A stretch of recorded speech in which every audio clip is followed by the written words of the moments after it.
Good afternoon dear student. जैसा कि पिछली कक्षा में आपने एक डेनियल सेल बनाया होगा। डेनियल सेल का मतलब, कहने का मतलब आपको बतलाया होगा कि प्राथमिक सेल और द्वितीयक सेल के बारे में भी बतलाया गया होगा और साथ ही साथ उसके क्रियाविधि बतलाया होगा और उसमें एक सबसे इम्पॉर्टेंट टॉपिक लवण सेतु को पढ़ाया होगा। लवण सेतु पढ़ाने के पश्चात हमने आपको सेल आरेख, सेल समीकरण लिखना भी बताया होगा। आज हम एक एक पार्टिकुलर जो इलेक्ट्रोड की बात होती है, इलेक्ट्रोड, मानक इलेक्ट्रोड की भी बात करेंगे और इलेक्ट्रोड पर विभव उत्पन्न कैसे होता है, किसे नल इलेक्ट्रोड कहा जाता है, किसे आप एनोड कहते हैं, किसे आप कैथोड कहते हैं। जब इन दोनों विलयनों को परस्पर जोड़ा जाता है तो विभवांतर उत्पन्न होता है, तो उनको कैसे मापते हैं पर भी डिस्कस किया जाएगा और साथ ही साथ अगली कक्षाओं में हम वैद्युत रासायनिक श्रेणी तक की भी बात करेंगे। आज जितनी हम बात कर पाते हैं, देखते हैं जितना वीडियो बन पाता है हम बनाने का प्रयास करते हैं। बात करते हैं इलेक्ट्रोड विभव। पहले हम बात करते हैं धातु का इलेक्ट्रोड और उसमें उत्पन्न होता है विभव, तो इलेक्ट्रोड विभव की बात करते हैं। Electrode potential, electrode potential. एक चीज समझ में आया कि सर पिछली कक्षा में आपने बतलाया कि एक पात्र होता है, उस पात्र में वैद्युत अपघट्य का विलयन रखा होता है और उसमें जब किसी भी धातु की छड़ को हम डुबोते हैं तो धातु की छड़ पर कई घटनाएं संभव हो। क्या क्या संभव हो सकता है? बात करें। सपोज दैट आप टीचर चित्र में देख रहे होंगे, इस चित्र पे ही पूर्णतः फोकस करते हुए सोचें कि इस मानक इस विलयन की बात करें तो इसमें एक वैद्युत अपघट्य का हमने जो विलयन लिया है, चित्र थोड़ा टेढ़ा बना है, परेशान न होइएगा। हाथ भी चमड़े का है, फिसल सकता है, इधर उधर चला गया तो कोई दिक्कत नहीं, समझिएगा। कह रहा है कि सर वैद्युत अपघट्य का विलयन है, वैद्युत अपघट्य का विलयन है।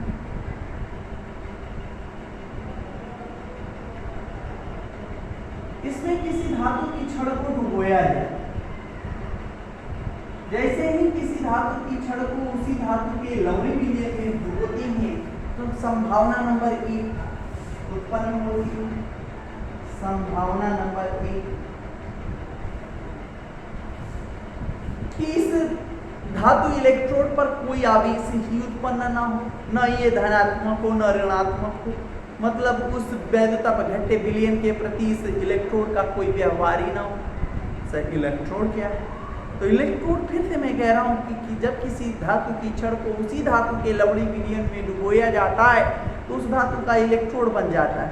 अब उस विलयन के प्रति उसका व्यवहार उस पर विभव उत्पन्न करता है।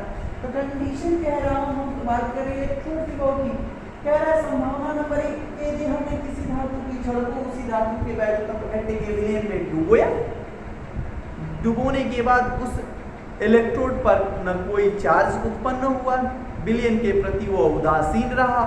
यदि उदासीन रहेगा, यदि विलयन के प्रति, इलेक्ट्रोड की मैं बात कर रहा हूँ, ये इलेक्ट्रोड है जब विलयन के अंदर डूबा था, इलेक्ट्रोड विलयन के प्रति उदासीन है। उदासीन का मतलब इस पर कोई चार्ज नहीं उत्पन्न हो, तो इस तरह के इलेक्ट्रोड को नल इलेक्ट्रोड कहते हैं। क्या कहते हैं? तो नल इलेक्ट्रोड क्या हो गया? जान गए आप? जब किसी धातु की छड़ को उसी धातु के लवणीय विलयन में डुबोए और उस धातु के ऊपर कोई आवेश उत्पन्न न हो, विलयन के प्रति उसका व्यवहार उदासीन भरा हो, तो क्या होगा? तो इस तरह के इलेक्ट्रोड को नल इलेक्ट्रोड कहते हैं या उदासीन इलेक्ट्रोड, नल इलेक्ट्रोड। कंडीशन नंबर दूसरी होती है, जब किसी धातु की छड़ उसी धातु के लवणी विलयन में डुबोएं और विलयन के प्रति उसका व्यवहार बदल जाए। संभावना नंबर 1 था, संभावना नंबर 2 की बात कर। यदि हमने किसी धातु की छड़ को उसी धातु के लवणी विलयन में डुबोया, जैसे ही डुबोया उसका विलयन के प्रति व्यवहार है बदल गया, क्या हो गया, उस पर आ गया ऋणावेश। कैसा आवेश आ गया, ऋणावेश आ गया।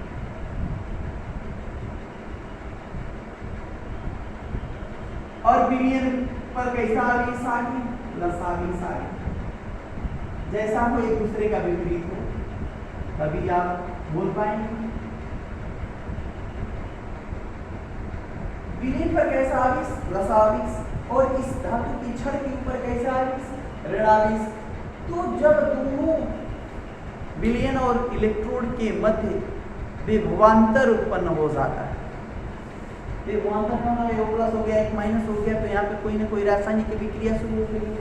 क्या हुआ होगा, संभावना नंबर 2 कहता है कि जब इलेक्ट्रोड विलयन के प्रति उदासीन न हो, दो कंडीशन हो विलयन के प्रति, क्या हो गया, एक धन हो गया एक ऋण हो गया। इलेक्ट्रोड जो था धातु का इलेक्ट्रोड था, धातु की जो छड़ थी वो कैसी हो गई, ऋणात्मक हो गई, निगेटिव हो गई। तो इसे ही एनोड बोलेंगे। क्या बोलेंगे, एनोड इलेक्ट्रोड। क्या बोलेंगे, एनोड इलेक्ट्रोड। एनोड इलेक्ट्रोड में कहने का तात्पर्य क्या हुआ, यहाँ पर ऑक्सीकरण होगा। क्या हुआ, ऑक्सीकरण। याद करिए पिछली कक्षा में हमने बताया था कि एनोड पे सदैव ऑक्सीकरण होता है, वो वैद्युत अपघटनीय सेल हो, चाहे आपका डैनियल सेल, गैल्वेनी सेल या वोल्टीय सेल हो। एनोड पर क्या होगा, ऑक्सीकरण। ऑक्सीकरण का तात्पर्य है यम धातु थी वो यम पे 2+ में बदल गई, वो 2 इलेक्ट्रॉन निकाल दिया, 1 + 2 बदल 1 इलेक्ट्रॉन निकाल दिया। कंडीशन नंबर 3, संभावना नंबर 3, जब किसी धातु की छड़ को उसी धातु के लवणी विलयन में डुबोया जाए, और तो जैसे ही डुबोया जाए विलयन के प्रति उसका व्यवहार गया बदलने का तात्पर्य क्या, विलयन पे हो गया माइनस आवेश और इलेक्ट्रोड पर हो गया कैसा, धन आवेश। तो इसकी पोलरता कैसी हो गई, धन हो गई, और विलयन की कैसी हो गई, ऋण हो गई। तो इस तरह के धातु की छड़ को बोलेंगे क्या, कैथोड। और यहाँ पर कैथोड क्या हो गया, प्लस हो गया। क्या हो गया, कैथोड। तो इस तरह की संभावना क्या हो गई, कैथोड की, कैथोड इलेक्ट्रोड। और यहाँ पर क्या होता है, अपचयन। क्या होता है, अपचयन। अपचयन का तात्पर्य 2+ था, 2 इलेक्ट्रॉन ग्रहण किया होगा और किस अवस्था में चला गया होगा, मुक्त अवस्था में चला गया। तो समझ में आया बात। जब किसी धातु की छड़ को उसी धातु के लवणी विलयन में डुबाएं, विलयन के प्रति वो छड़ रहे उदासीन, न उस पर आवेश आए उत्पन्न हो, न धन न ऋण, तो इस तरह छड़ विलयन के प्रति उदासीनता को प्रदर्शित करती है, तो वह नल इलेक्ट्रोड कहलाता है। और यदि विलयन के प्रति आपका धातु का छड़ ऋणावेशित ऋण पोलैरिटी का हो जाता है, ऋण ध्रुवता का हो जाता है, तो हो जाएगा एनोड इलेक्ट्रोड। और यदि आपका जो आपने इलेक्ट्रोड डाला वैद्युत अपघट्य के विलयन या उसी धातु के लवणी विलयन में, और आपका छड़ हो गया कैसा, धनावेशित हो गया, तो धनावेशित हो गया अर्थात कैथोड इलेक्ट्रोड हो गया, तो वहाँ अपचयन की प्रक्रिया संपादित होगी। तो इतनी बातें याद हो गई होंगी, सोच के अपनी किताबों से आप देख कर लिख पाएंगे। ऐसे श्रीवास्तव में ऐसा जैसे बोल रहा हूँ वैसे कुछ बातें लिखी हैं, आप मिलाकर पढ़ने का प्रयास करिएगा, समझ में आएगा आई होप। फिर हम बात करते हैं मानक इलेक्ट्रोड या किसी भी धातु का इलेक्ट्रोड बना लें। सपोज दैट हम बात कर रहे हैं नल इलेक्ट्रोड की, तो बात ही नहीं करना, नल इलेक्ट्रोड पर जानते रहना कि नल इलेक्ट्रोड क्या है। तो जब किसी धातु की छड़ विलयन के प्रति कोई व्यवहार प्रदर्शित ना करती हो, तो वह इलेक्ट्रोड नल इलेक्ट्रोड कहलाता है। यदि और धातु की छड़ है वह ऋणावेशित हो जाती है तो एनोड इलेक्ट्रोड हो जाएगी। यदि वह ऋणावेशित हो जाती है तो एनोड इलेक्ट्रोड हो जाएगी। और यदि वह धातु की छड़ धनावेशित हो जाती है तो कैथोड इलेक्ट्रोड हो जाएगी। ये हमने अभी आपको बताया। अब कहते हैं इलेक्ट्रोड विभव क्या है और जिंक इलेक्ट्रोड विभव और कॉपर इलेक्ट्रोड विभव की क्रियाविधि को समझाइए। कंडीशन हम समझाने का प्रयास कहता है कि किसी भी धातु की छड़ को लिया हमने, सपोज दैट जिंक धातु की छड़ को लिया।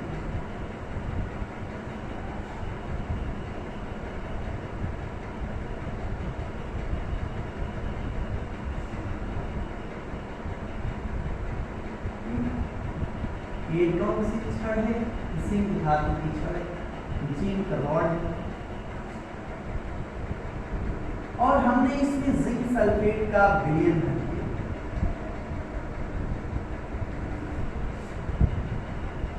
ZnSO4 विलयन। तो यह कैसा इलेक्ट्रोड कहलाएगा? तो जिंक इलेक्ट्रोड कहलाएगा।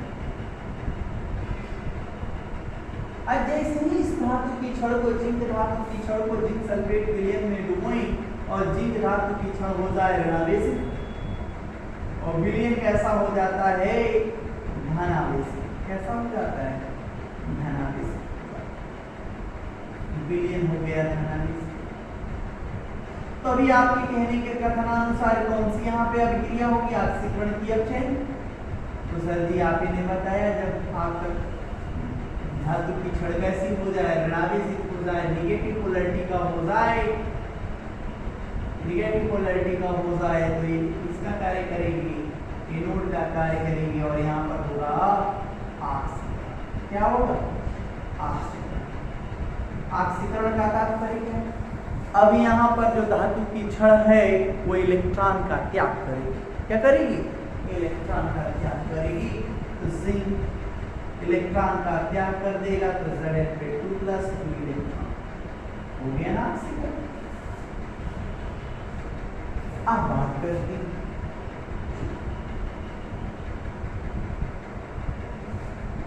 जब हम कॉपर धातु की छड़ लेते हैं,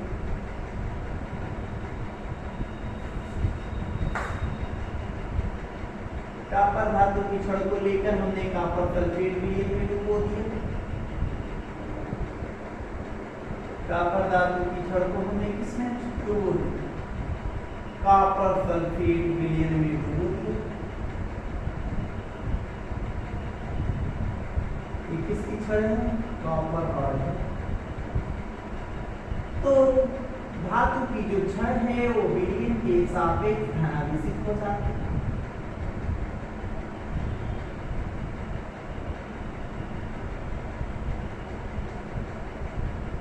अर्थात किस तरह की पोलैरिटी हो जाएगी? पॉजिटिव पोलैरिटी हो जाएगी। और इस तरह का इलेक्ट्रोड क्या हो जाएगा? कैथोड इलेक्ट्रोड हो जाएगा। कैथोड इलेक्ट्रोड हो जाएगा। और ये कॉपर का है तो कॉपर इलेक्ट्रोड हो जाएगा। अब ध्यान से देखिए यहाँ पर क्या हुआ। जब इस पर ध्यान हो गया तो यहाँ पर आप जाहिर सी बात समझ गए कि सर जी ये तो इलेक्ट्रॉन ग्रहण करेगा। क्या करेगा? इलेक्ट्रॉन ग्रहण करेगा। इलेक्ट्रॉन ग्रहण करेगा तो Cu2 प्लस 2 इलेक्ट्रॉन ग्रहण कर ले तो किस अवस्था में चले जाएगा? जाहिर बात है अपचयन हुआ। तो ये आपका कैसा हो गया? इलेक्ट्रोड हो गया। ये कैसा हो गया? कैथोड इलेक्ट्रोड हो गया। अब धातु की छड़ पर कोई आवेश ना होता तो ये नल इलेक्ट्रोड कहलाता। बात आती है मानक इलेक्ट्रोड विभव। पहले इलेक्ट्रोड विभव आपको बताएंगे। कहता है जब किसी धातु की छड़ को उसी धातु के लवणीय विलयन में डुबोया जाता है, सुनिएगा परिभाषा, जब किसी धातु की छड़ को उसी धातु के लवणीय विलयन में डुबोया जाता है तो धातु की छड़ विलयन के सापेक्ष, धातु की छड़ विलयन के सापेक्ष धनावेशित या ऋणावेशित हो जाती है। धनावेशित या ऋणावेशित हो जाती है, जिसके फलस्वरूप विलयन और इलेक्ट्रोड के मध्य विभवांतर उत्पन्न होता है, जिसे उस धातु का इलेक्ट्रोड विभव कहते हैं। यहाँ पर किसका कहलाएगा? तो जिंक इलेक्ट्रोड विभव कहलाएगा। क्या कहलाएगा? जिंक इलेक्ट्रोड पोटेंशियल कहलाएगा। और ये क्या कहलाएगा? Copper electrode potential.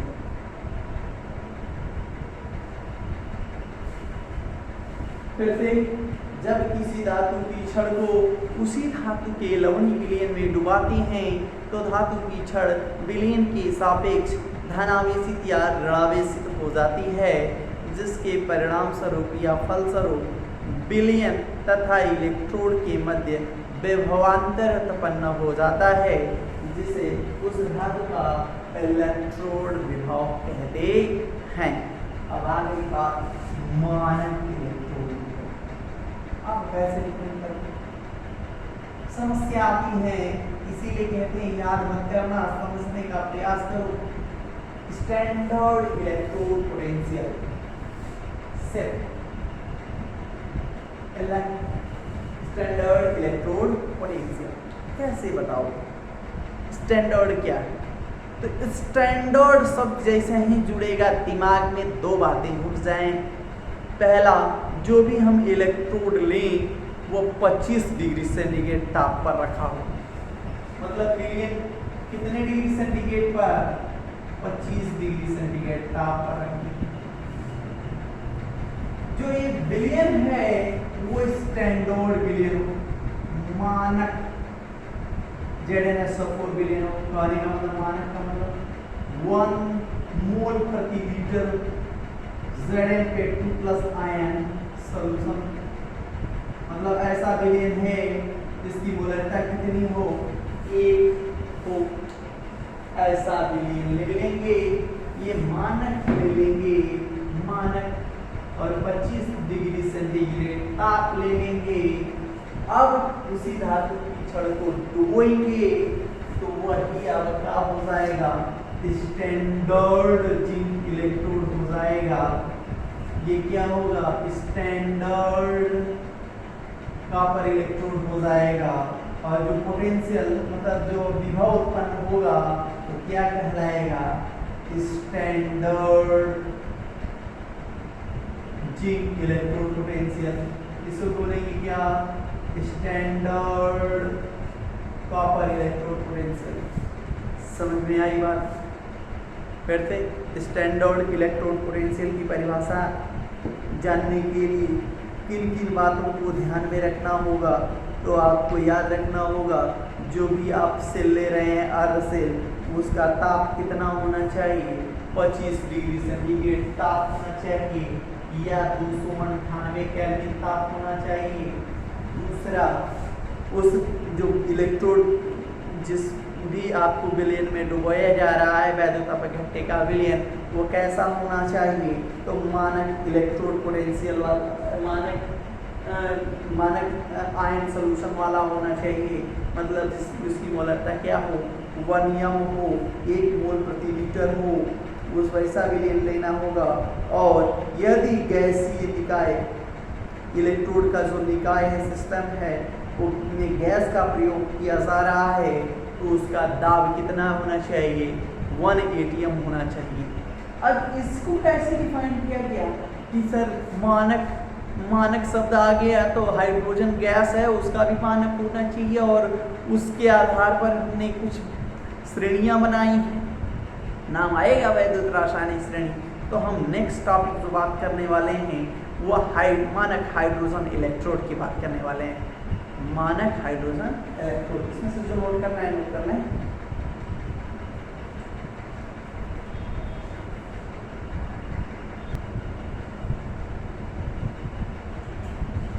मानक हाइड्रोजन इलेक्ट्रोड में देखते हैं, मानक स्टैंडर्ड हाइड्रोजन इलेक्ट्रोड की बात करें तो हाइड्रोजन इलेक्ट्रोड में प्लैटिनम वायर लेते हैं, प्लैटिनम का तार लेते हैं, उसको मोलर H+ आयन सॉल्यूशन में HCl का विलयन है, स्टैंडर्ड HCl का विलयन है, उसको हमने 25 डिग्री सेंटीग्रेड ताप पर 25 डिग्री सेंटीग्रेड ताप अर्थात 298 केल्विन ताप पर लिया है और उसमें हम प्लैटिनम वायर डालेंगे। प्लैटिनम वायर डालते ही इसमें हम जब विभव उत्पन्न करना चाहें, विभव उत्पन्न की बात करें तो जो ये इलेक्ट्रोड है, यह इलेक्ट्रोड एक बार एनोड का कार्य करेगा। इसका क्या करेगा? एनोड का, और एक बार किसका कार्य करेगा? कैथोड का कार्य करेगा। एनोड और कैथोड की बात किया कब? मैंने अभी बताया, यदि आपने जो आप इलेक्ट्रोड लेती हो गैसीय निकाय में है वो, तो क्या करेंगे? तो आपको एक वायुमंडलीय दाब लेना होगा, मोलर H+ आयन सॉल्यूशन लेना होगा और एक गैस जार, उल्टा गैस जार लिया जिसमें हम ऊपर से एक वायुमंडलीय दाब पर शुद्ध व शुष्क हाइड्रोजन गैस को हम प्रवाहित करेंगे इसके अंदर। तो रासायनिक अभिक्रिया शुरू होगी। एनोड पर क्या होगा? तो एनोड पर बात करते हैं तो ये आप सभी लोग जानते हैं कि एनोड पर ऑक्सीकरण होने का तात्पर्य है हाइड्रोजन जाएगा और किस में बदल जाएगा? 2H में बदल जाएगा और 2 इलेक्ट्रॉन क्या करेगा? रिलीज कर देगा, निकाल दिया। तो यहाँ पर इलेक्ट्रॉन सब निकलता है तो ऑक्सीकरण हो रहा है। अब बात आती है कैथोड पर, सिंगल की बात है तो यहाँ पर कह रहा है कि सर जी तो स्टैंडर्ड इलेक्ट्रोड, इस पर कोई विभव उत्पन्न हुआ ही नहीं, हमने 0 दे बात कर रहा है। यहाँ विभवांतर की बात कर रहा है कि सर ये 2H+ ने फिर से 2 इलेक्ट्रॉन ले लिया, तो लेने के बाद पुनः किसके बबल्स बनाने लगे? हाइड्रोजन गैस के बबल बनने लगे और वापस क्या हुआ? फिर से एटमॉस्फेयर में जाने लगा। तो यहाँ पर फिर से हाइड्रोजन गैस निर्गत हो गई। यहाँ पर भी हमने सेल की बात किया, अर्ध सेल की बात किया, तो ये ऑक्सीडेशन की बात हुई और ये रिडक्शन की बात हुई। दोनों में हमने देखा कितना? 0। हमने आपको बताया है कि सेल का इलेक्ट्रोड विभव किससे निकालते हैं? E cathode minus E anode, right minus left की बात किया तो यहाँ पर स्वेच्छा से परिपाटी के अनुसार हाइड्रोजन का मानक इलेक्ट्रोड विभव का मान कितना निर्धारित किया गया? 0 वोल्ट निर्धारित किया गया। इसी को आधार मानकर हाइड्रोजन के मानक इलेक्ट्रोड विभव का मान 0 मानकर ही वैध रासायनिक श्रेणी का निर्माण किया गया। फिर से बात कर ले, इसमें हमने क्या क्या किया है? तो एक वायुमंडलीय दाब लिया, ये जानते रहे। हाइड्रोजन गैस को हमने इस गैस जैकेट के ऊपर से भेजा है, तो वहाँ रिएक्शन हुआ है। एक एनोड पर हुआ होगा, एक कैथोड, मतलब जो एक प्लैटिनम का इलेक्ट्रोड है या प्लैटिनम इलेक्ट्रोड पे 2 विक्रियाएं संभव हुई होंगी, जिसको हम ऐसे रिप्रेजेंट कर सकते हैं। हाइड्रोजन इसमें बदल गया, प्लैटिनम इलेक्ट्रोड लिया हमने, प्लैटिनम इलेक्ट्रोड पे हाइड्रोजन गैस किसमें बदल गए? H+ आयन में बदल गए। फिर H+ आयन किसमें बदल गया? हाइड्रोजन गैस में बदल गया। ये है हाइड्रोजन इलेक्ट्रोड रिप्रेजेंट करने का तरीका। हाइड्रोजन इलेक्ट्रोड रिप्रेजेंटेटिव या आप सेल आरेख बोल सकते हैं। इसके लिए एनोड पर उल्टा कर देंगे तो इस पर कैथोड पर और हाइड्रोजन के मानक इलेक्ट्रोड विभव का मान कितना निर्धारित किया गया? 0 वोल्ट। इसी को जोड़कर अब इसका जब एक का हमें 0 पता चल गया तो हाइड्रोजन का हम 0 मानकर और फिर जिंक इलेक्ट्रोड का भी निकाल लेंगे, कॉपर का भी निकाल लेंगे। कैसे निकालेंगे इसको आपको नेक्स्ट क्लास में बताया जाएगा। आज के लिए इतना ही। Thank you.